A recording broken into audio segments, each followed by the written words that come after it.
They have a rule in gambling. Sometimes it's better to be lucky than good. You know, when I watch those bad beat TV shows, I always say, it's not a bad beat if you're on the other side of that beat. It's only a bad beat if you're on the other side. So yesterday, you sent me a text message. You had a great beat on the over the total, a good beat in the Miami Tennessee matchup. Nice 2-unit play for your subscribers.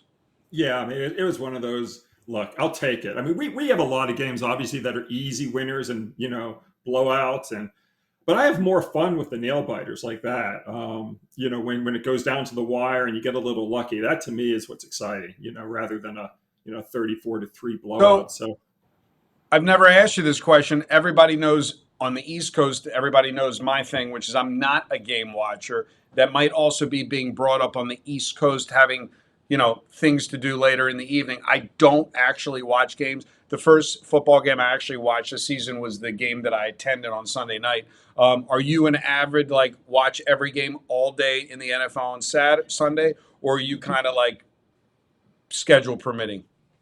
yeah, it's really schedule permitting. I mean, I'm way too busy on Sundays. I'm handicapping, putting in all the data from Right. Saturday's college Right. football, and so I'm working all day Sunday. But I do like to try to watch the Sunday night game or the Monday night game when I have a little bit more free time. So yeah, yesterday's game was great.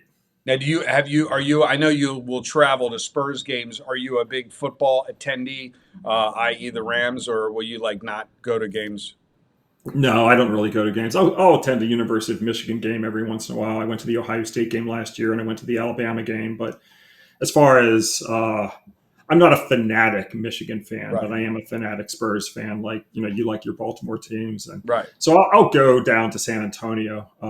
But that's the only place that I'll pay decent money to go to a game. Got it. Well, like I said, we're doing this video prior to the game one of Kansas City against Baltimore. I just wore my shirt in support. I don't know if the game we'll know later on the video if the game actually plays due to the weather. But let's talk about your complimentary selection. And again, you pick up another 2 units on Monday if you are a Big Al's All Access member with that over. Again, you only get paid on the final score, whether it's a 40-point blowout or a half a point win. The money is still the same. If you're a large player, you're moving a nickel to a dime per unit per game, and you can move that 1,000 to 10,000 a game or 500 to 5,000 a game. Send me a text message to 702-769-0404. And with that being said, let's talk about Thursday and your complimentary football selection.